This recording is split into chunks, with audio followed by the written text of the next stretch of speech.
Africa is cross-species transmissible with rodents, which means it will never go away. We now know for certain that we will all need boosters forever. The third one, the Brazilian variant, bypasses pre-existing naturally gained immunity. Now, luckily, all the vaccines that we know of so far in the West work against all of the variants, and all of the Western vaccine manufacturers are already working on phase 3 studies for boosters, which will all be ready by this October. So for the Americans, this is a relatively minor issue. But every American who gets a booster shot is someone else in the rest of the world who can't get a core shot. So this is something that is now the new normal. Even worse, for any country who pursued a herd immunity strategy, whether on purpose or accidentally, that includes Sweden and Brazil and India, you now need to do it all over again until you can achieve mass vaccination complete with a booster schedule. Which brings us to the fourth and final takeaway. Globally, we aren't even halfway through with coronavirus. Okay, that's a lot to absorb. I'm going to go out on a limb and guess that there are a few questions that people want to throw my general direction.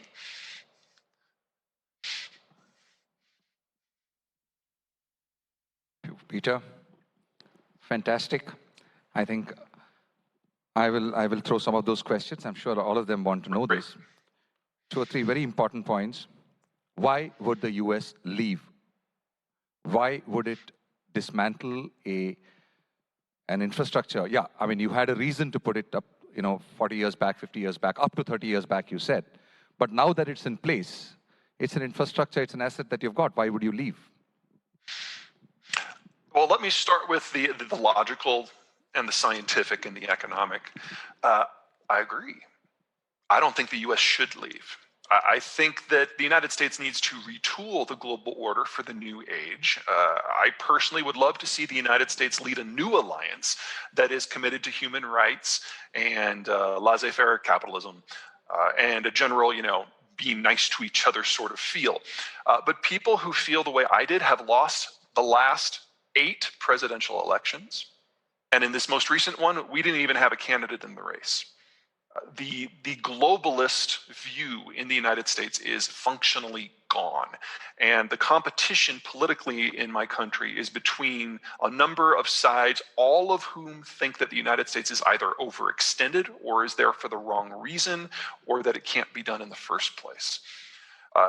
President Obama chose to just retreat from everything. President Trump chose to take a sledgehammer to whatever was left. And President Biden's President Biden's Buy America program is actually the most nationalist economic policy that my country has had since the Great Depression. We're done. We're out. Yeah, I hear you. That is a political requirement, and surely that will be weighing on people's minds when they sort of plan for their elections. I'm only saying that since there is an infrastructure which is already in place, I mean, why would they just give it up? Or would they probably contract it to people, as partners? Well, the whole idea of the global order is we pay people to Europe. Just one more thing is, what about the defense industry? I mean, will they allow this backtracking? The American defense industry doesn't have nearly the political clout that a lot of people think it does. And honestly, the United States is perfectly capable of turning isolationist and maintaining the defense industry in its current form. When you decide to back away from the world and you reduce all those bases, you need longer reach military capability. That doesn't come cheap. And that is something that both Democrats and Republicans in the United States agree is worth the investment. So you can stand back and have standoff distance and still not be involved in the day-to-day of what's going on in the Eastern Hemisphere. As to the sunk costs, when you have an economy the size of the United States and you never invested your economy in the physical infrastructure that is necessary to maintain the global system, then there's no economic loss when you back away from it. And that's exactly what we're doing. So yes, diplomatically, strategically, it seems like a waste of effort. I agree, but most Americans don't. And it's very easy for the United States to cut its defense ties and still maintain de facto control over the entire Western Hemisphere. And remember, the United States has 11 aircraft carrier battle groups and the rest of the world have none. So the United States retains the capacity to inject itself into any situation anywhere in the Eastern Hemisphere and then sail away from the next day. So that is involvement, but it's not involvement with the goal of stability. It's involvement with the goal of instability. Yeah, but with an understanding then that there will be regional hegemons who will come in, and they could be sort of disruptive to the American order also. Yes, that will happen, but that will take time. Right now, all of the major powers are addicted, for lack of a better phrase, to American involvement, and so everyone is going to have a significant downgrade in their capacity. The countries that are likely to rise up in the future, the one that I'm most concerned about in terms of maybe clashing with American interests is Japan. But if there's any country in the world that has a full understanding of what it means to clash with the Americans, it's Japan. So there's plenty of room there for things to go right rather than wrong. The other countries that are likely to rise up and become regional hegemons include France and Turkey, but honestly, there's not a lot of interest that we're gonna have clashes. And the strategic space that something like this provides for a country like India is immense. It's just a question of what India decides to do with it. You didn't mention Russia at all. I did not. Russia's demographics are among the world's worst. And if you throw in things like heroin addiction and HIV and alcoholism, Russia is looking at complete cultural collapse over the course of the next generation. That doesn't mean it won't go out swinging. And if I bordered Russia, I would be very, very worried. But Russia is not long for this world. Okay. You said something, today and in our earlier discussion, that India will probably be in a very strong position to safeguard the Middle East and the oil supplies to the Eastern Hemisphere, and being from where we are, it looks good for us. But what about the Pakistan and the so-called CEPC, China-Pakistan Economic Corridor? I mean, isn't that a land route which will be used by China? First things first, I wouldn't use the word safeguard for the Middle East. That is definitely a business you do not want to get into. That is no fun at all. I would use the word arbitrate. You decide what goes and what doesn't, because you control the sea lanes. As for the Chinese-Pakistani axis, I fully realize why that's an obsession in India, but let me kind of underline something here. If we ever get to the point where the Chinese are capable of projecting power through that corridor into Pakistan, two things go wrong for the Chinese very, very quickly. Number one, they are treated to the same tender mercies that the Americans were when we tried to transit Pakistan. That's no fun. And number two, let's assume for the moment that the Pakistanis and the Chinese can sing kumbaya and all get along and they can pacify the Northwest Territories and all that good stuff. You do a half a dozen bombing runs into that gorge and that entire transport network collapses in an hour. So you're talking about hundreds of billions of dollars of Chinese investment to stabilize it. You cause a few landslides and it's done. That is not a stable transit system. Okay. Now, we've spoken about the Quad mechanism.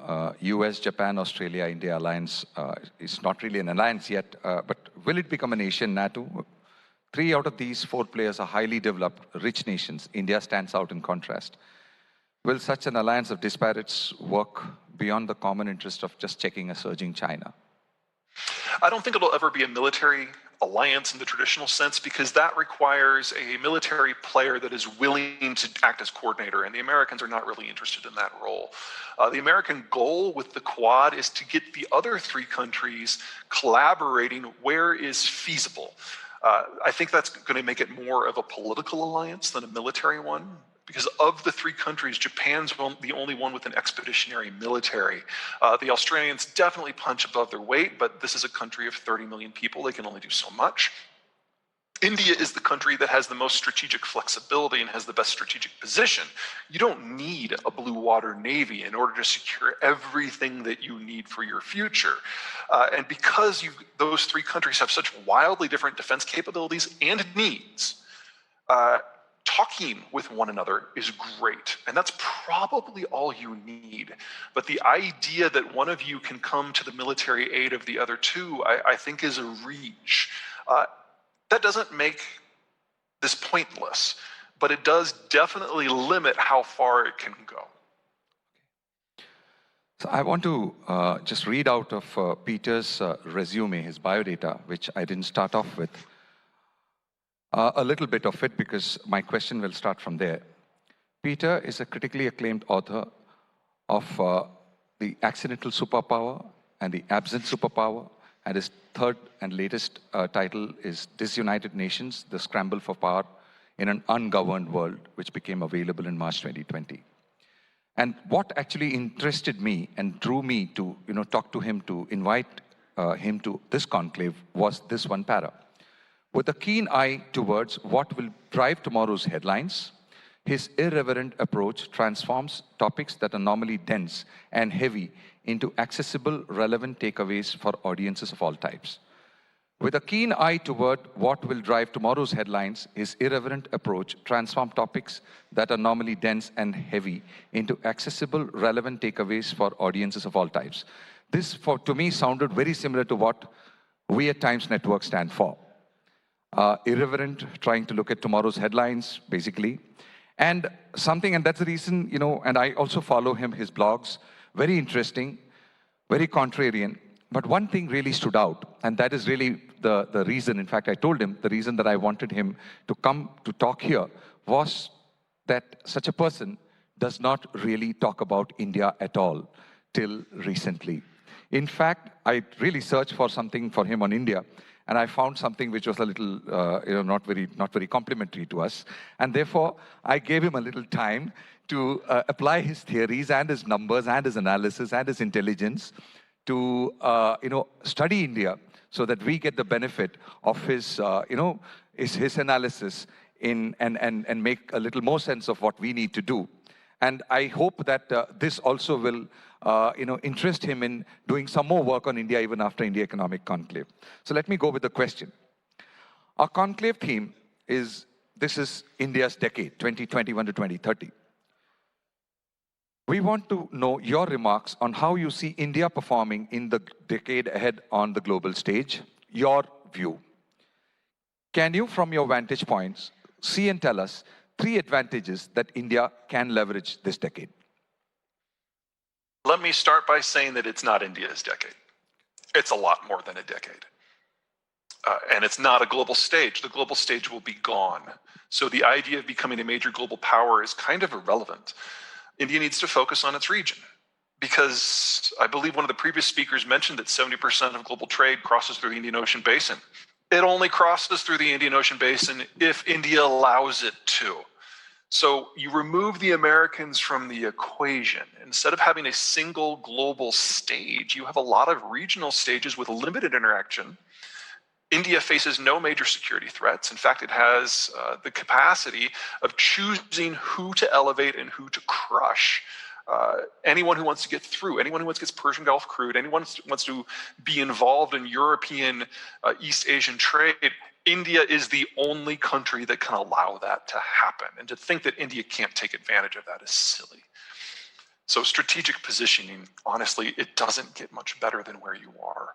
The second big advantage, most of the world is facing complete demographic collapse. India is one of only 6 countries with any level of development that is not. There are challenges within that, but not having to completely rewire the way your society and economy works because of the changes in the global system, changes that you can't affect, that's wonderful. And there's only, you can count it on one hand of the number of countries that are in that situation, and none of them are nearly as powerful as India is. And then third, you are one of about a dozen countries in the world that will not be facing an energy crisis. Because anyone who wants to get crude out of the Persian Gulf has to go through you. And it will be very easy for you to either get your own energy or to basically charge protection money for anyone who decides that they want to still use Persian Gulf crude. You're looking at maybe 20 countries in the world with a reasonably positive demography, and only 12 that can keep the lights on without help. And you're in both categories. I mean, honestly, you can't generate these sort of advantages with policy. This is just kind of luck of where you physically happen to be. Thanks. That's nice to hear. Now, India was, you said, India was never deeply integrated into the global economy till a few years ago. And you pointed out as a short-term opportunity in a regionalizing world. How can, however, such a disengaged player emerge to be successful within the global economy in the long term? And that too, there's not going to be a global economy, so I wouldn't aim for that. It's like, India is a major economy in and of itself. Most of the resources that it needs are either from the subcontinent itself or from Southeast Asia and Australia. Those connections are fine. The point here is that the rest of the world, everyone that India has always compared itself to, they're the ones that are facing the challenge because they're the ones who are having the rug pulled out from under them. That doesn't affect India. So in relative terms, they fall, India rises. And in absolute terms, India can continue growing. The biggest challenge that India is going to have for the next decade is getting used to a capital structure that is much more similar to the situation you had in the 1970s and the 1980s than what we've had in the 2010s. India knows how to operate with that. It won't be fun. Having half the capital at 4 times the cost is going to hurt. But you're still going to have a better capital structure than the countries that are dependent upon importing it from the wider world, while also dealing with mass demographic collapse. Okay. Now, the world's leading market, US, is going to depend more on NAFTA. Your blogs say that you're going to be much more integrated with Mexico over the next few decades. And the world itself is moving to low labor-intensive manufacturing. And we, however, are a nation of, at best, semi-skilled at a larger population level. So over the short and medium term, with a financial crunch that you're talking about, how's the next 4 or 5 years, or 10 years maybe, going to be for India? Is it going to be any better than now? Let me adjust the strategic side of the question there before getting to India. Is the United States, is NAFTA moving into a less labor-intensive system? Yes. But remember, as we break apart the world and the globalized system fails, what makes sense in one region will not necessarily make sense in another. So you can have North America going into a system that uses 3D printing and just-in-time manufacturing and shorter supply chains, while what's going on in Europe goes a completely different direction. We're going to be seeing that sort of breakdown and as security barriers rise between the various regions. So for India, you don't necessarily have to go that way to supply your own needs. Especially if you do a little bit of integration with, say, Southeast Asia. Second, India is not a normal country. It's not a traditional nation state in the Westphalian sense. It's more like a loose association of different cultural regions, more like the Holy Roman Empire, if you will, which means that within India, there is substantial opportunity for parts of India that are at different stages of development to develop a kind of mini globalized system of manufacturing, with one part doing the higher end, one part doing the lower end, lots of integration, kind of like what the Americans do with Mexico. It's a model that works with the system you have, where you already have high-skilled and low-skilled manufacturing in the same country. Remember, this is a country of 1.5 billion people. There's a lot of variety, not just culturally, but economically. The biggest challenge India will face into taking advantage of that and operationalizing it as a manufacturing model is infrastructure. Again, it's a problem India knows, but if you can link those regions together with better road and rail, you can solve a lot of the problems that you're identifying here right at home. I have 2 more questions before, if there is any questions that I can take from the crowd here. Meher? One is probably a simple one, but you said that the boomers population is going to suddenly go off in 2022, which means global capital markets are going to suddenly flip over in 2022. Now, and last year, we've also had a huge bull run. Indian stock markets have outperformed in the last 1 year since the strictest lockdown.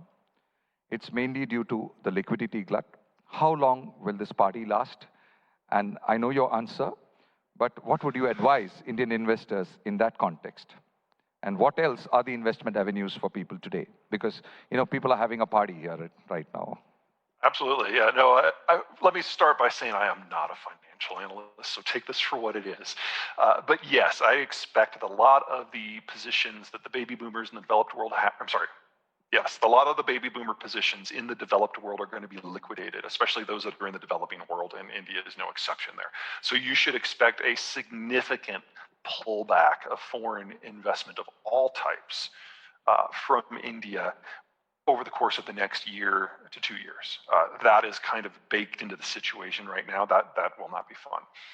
But for domestic investors, so long as capital flows are unimpeded, and I think once we have a big pullback, capital controls are going to go up in large portions of the world, India included.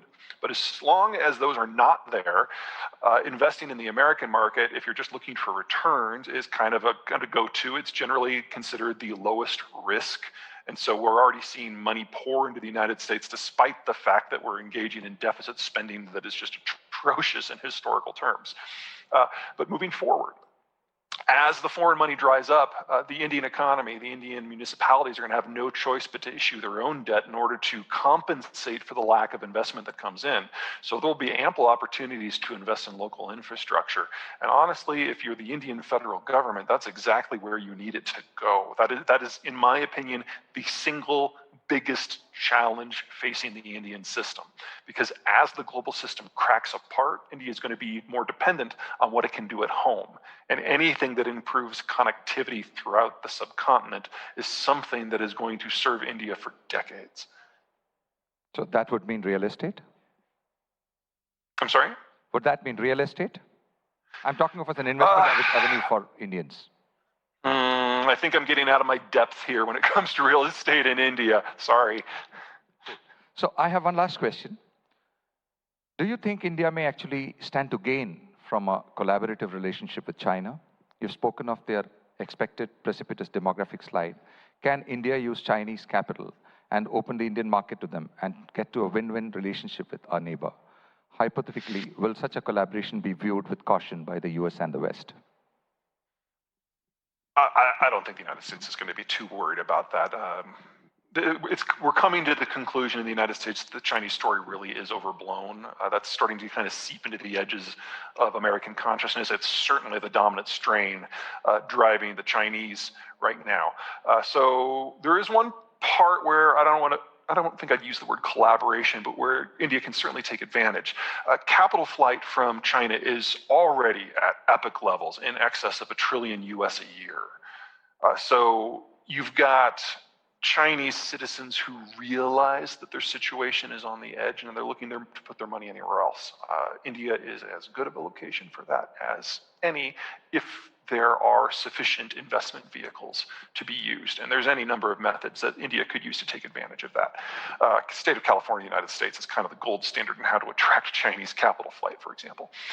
But in terms of broader cooperation, every country that has tried that, it's gone badly.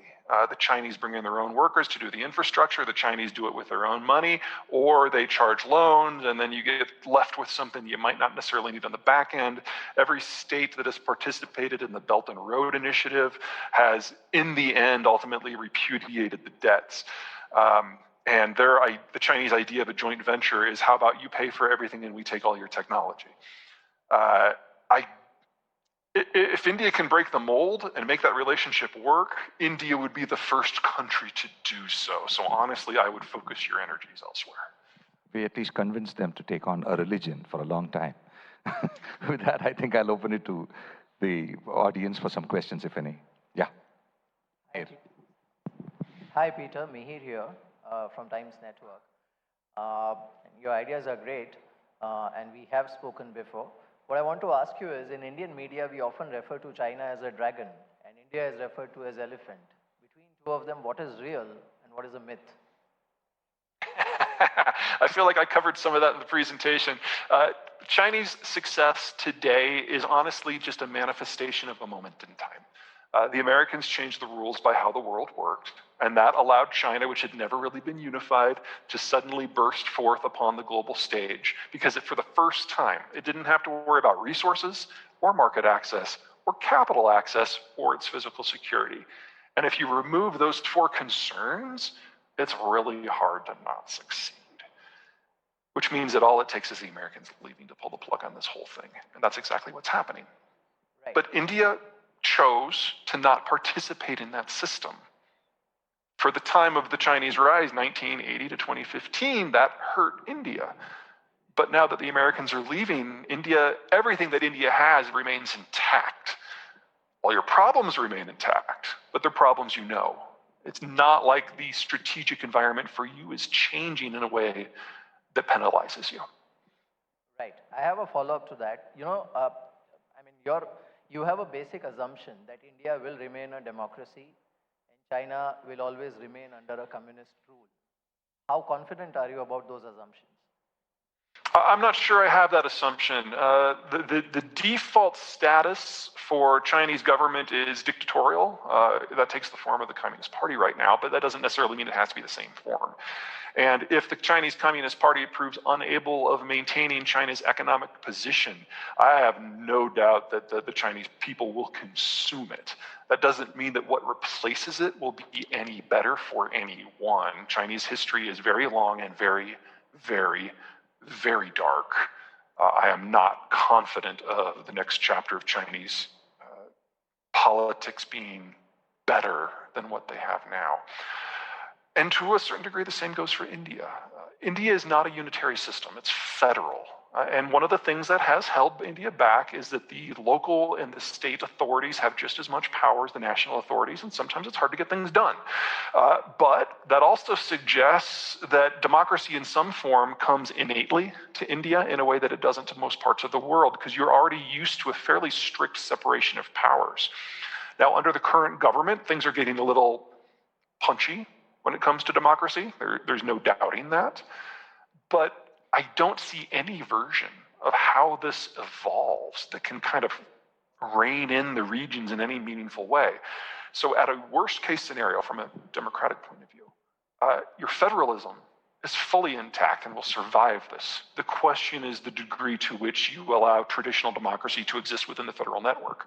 And that is a political question that can only be answered at the local level. You can't just have someone at the top by fiat wipe out how you guys manage politics locally. You have far too long of a tradition, stretching back centuries, for that to happen. Thanks. I'll take one last question.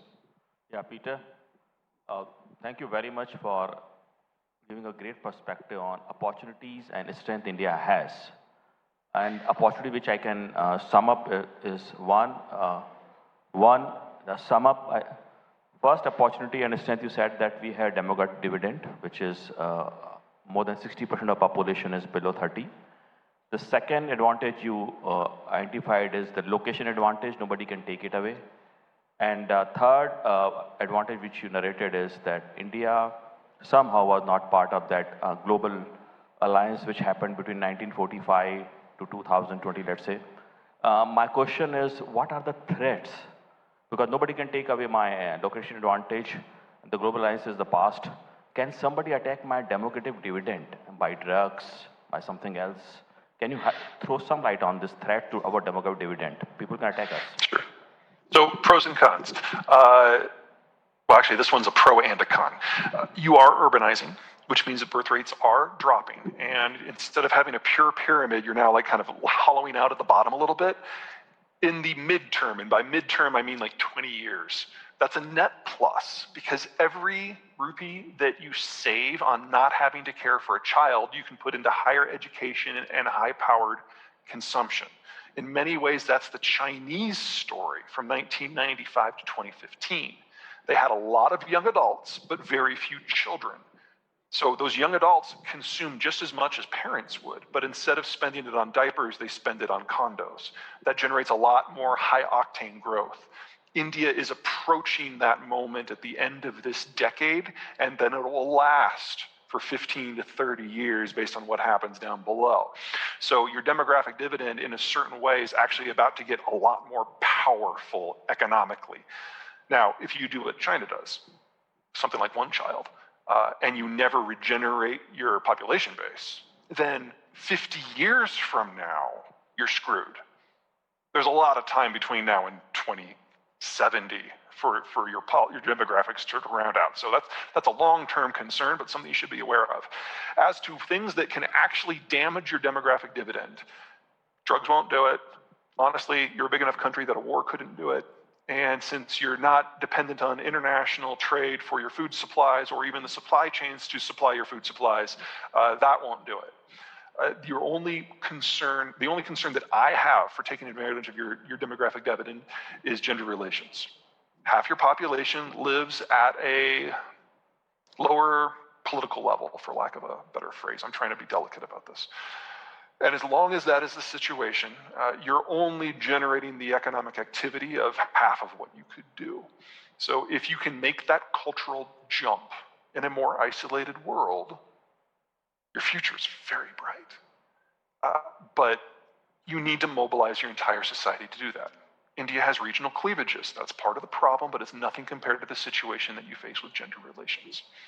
If you can make your women feel safe and feel like they are right there at the top and making decisions, you will have explosive economic growth and make India a better place at the same time. Thanks, that's a fantastic point.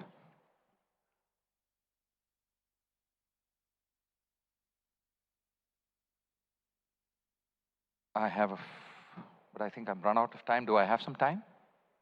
Yeah?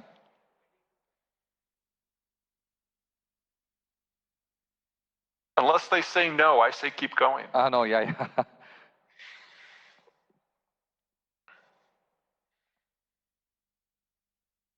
Yeah, so there's a question that's come in. The Suez Canal block, if it prolongs, what happens to trade? And this is turning into a really big deal, isn't it? I know it's only been 3 days, but 1/3 of the canal is not navigable. So that photo we all see of it's kind of jammed into the side, that's the deep side. So not only is the bow wedged in on the deep side, the stern is wedged in on the shallow side. And there's not a lot of precedent for this, but there was a similar ship in terms of weight and bearing that ran adrift in Panama a few years ago. It ultimately took 6 months to get that thing moved. They had to physically remove all of the containers first, most of which were at first by helicopter, and then they had to build a causeway up to the deck so that the cranes could get it in. Let's assume for the moment that's the situation from here. Well, that's a freaking disaster.